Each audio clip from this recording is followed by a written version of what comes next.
We spend a lot of our lives lying to someone very close to home, ourselves. We lie because so many of the things we feel are humiliating, challenging, strange and unflattering. We don't just forget to acknowledge our feelings. One part of the mind actively shields the other from uncomfortable truths. But the cost of our denial is high because emotions that have not been properly confronted lead to psychological impoverishment, brittleness, rage, and deceit. It is deeply uncomfortable to want something that one can't have. So, a standard form of denial is to reinvent how much one ever really wanted the elusive element in the first place. We reevaluate what a thing means to us. It might be a job, a holiday, or a person. When it becomes clear, it can never be ours. It takes exceptional maturity to hold on to the idea that something might be at once precious and yet forever and maddeningly out of reach. Perhaps you were 14 and entering a new class when you noticed an extraordinary new student, taller than you, with grey-green eyes, thick open hair, and an intelligent wry smile. They were one of the most charming people you'd ever encountered, and also utterly beyond you. You were pimply and immature, you couldn't do sports, you weren't great at languages.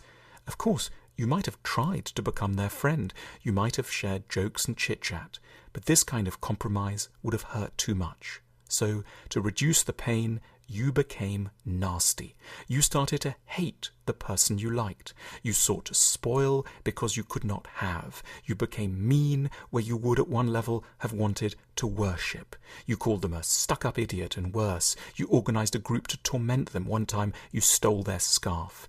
You escaped your feelings through a denigration that hid not hatred, but at base a passionate, secret love. Sometimes our meanness takes drier, more intellectual forms. Perhaps at the office you recently sent round a memo headed Recruitment Policies for Q4 Sales Team. In it you argued in sober prose with numbered paragraphs that the company shouldn't in the future seek to recruit any more recent university graduates, on the grounds that they tended not to meet the expectations of clients. The need for this kind of high-flown self-deception began the day you first laid eyes on the new recruit, who seemed astonishingly young, enthusiastic, endearing, and desirable. The emotions you felt were a piece of madness for a married, middle-aged person.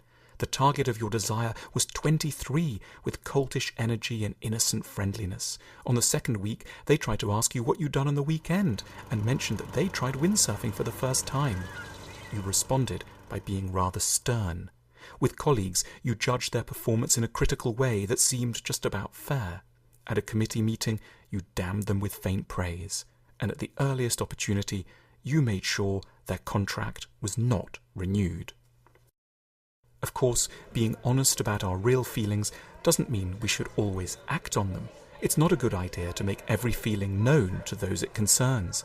The choice we face isn't between denial and inaction, or honesty followed by a brusque move on the people around us.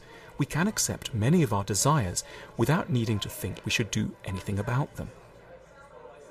The best way to overcome denial of some of our more impossible desires for people is to accept who we are, what we want, and then sometimes just sit with our hands firmly tied, reflecting sadly on the deep strangeness and unsatisfactoriness of the human condition. But that will be a lot better than self-deception and meanness.